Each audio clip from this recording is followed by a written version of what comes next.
Pada suatu hari di mana sang mentari terang benderang, namun tak lama kemudian nampak asap hitam datang yang merusak pemandangan dan membuat banyak orang risau.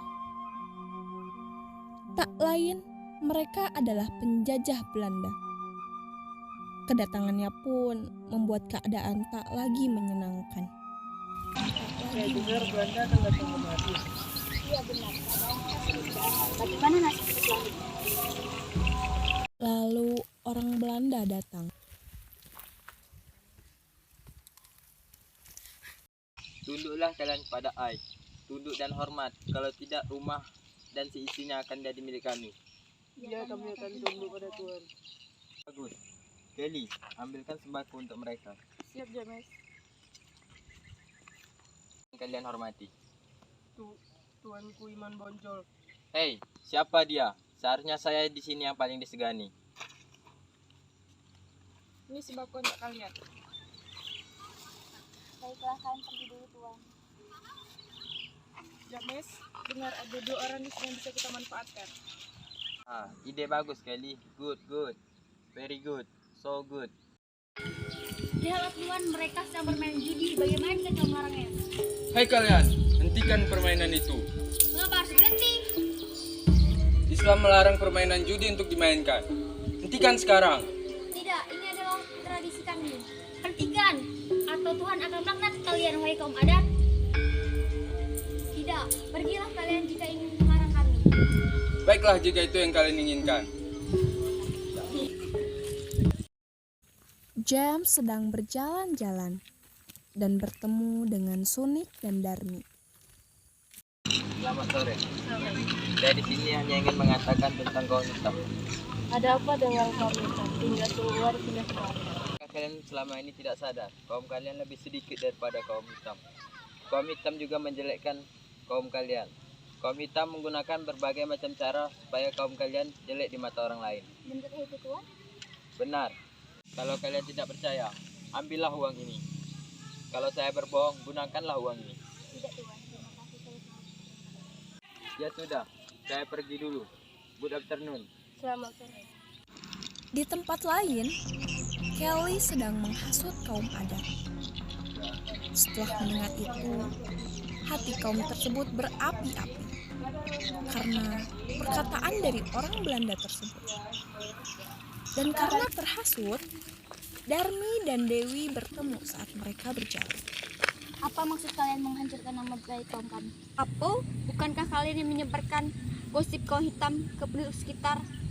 Aku akan melaporkanmu kepada tuanku Imam Bonjol karena kamu telah menghina kaum. Baiklah, jika itu yang kau ingin laporkan, kami akan mengadu kepada pimpinan kami. Saat itulah, kaum Padri dan kaum adat sudah saling membenci, hingga menjadi perang karena telah terhasut oleh orang Belanda tersebut. Namun, dalam peperangan ini, kaum Padri mengalami kemenangan di mana-mana. Hanya untuk menyadarkan kaum adat bahwa yang mereka lakukan itu adalah salah. Tuan Hitam, saya harap kita jangan panas karena perbedaan agama yang disebabkan Darmi dan Dewi kemarin itu. Dan kamu ingin kita membuktikan siapa yang benar dan tidak dengan cara berperang. Apakah kamu takut melawan kaum adat sehingga kamu takut kita berperang? Hahaha. Aku tidak takut berperang, tapi kita bisa menyelesaikan masalah ini baik-baik. Terjadi antara kaum Padri dan kaum adat.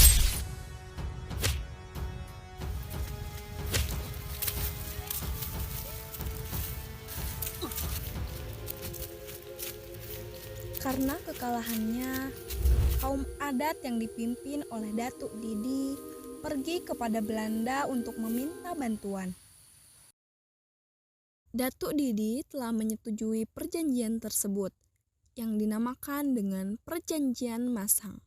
Tetapi siapa menyangka Belanda mengingkari perjanjian tersebut dan dibuatnya benteng Fort Vanderkapellen di Batu Sangkar dan Fort de Kock di Bukit Tinggi untuk memperkuat kedudukannya di Sumatera Barat. Belanda juga melakukan tindakan-tindakan yang kejam kepada penduduk Minangkabau, yaitu dengan dipaksa kerja. Datuk Didi pergi melewati perbatasan untuk bertemu Imam Bonjol. Setelah pertemuan itu, Tuanku Imam Bonjol dan Datuk Didi akhirnya berencana untuk melakukan penyerangan kepada Belanda. Dalam peperangan ini, Belanda mengalami kesulitan menghadapi dari kedua golongan tersebut. Sesampainya di Pulau Jawa,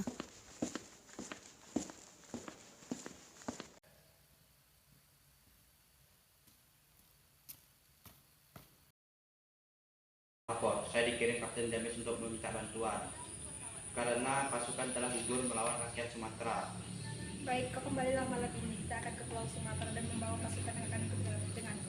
Oke, terima kasih. keesokan harinya, perang pun terjadi kembali.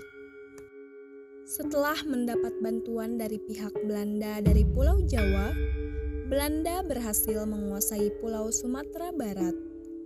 Tetapi, Tuanku Imam Bonjol dan pengikutnya berhasil meloloskan diri dari pihak Belanda dan melanjutkan perjuangannya.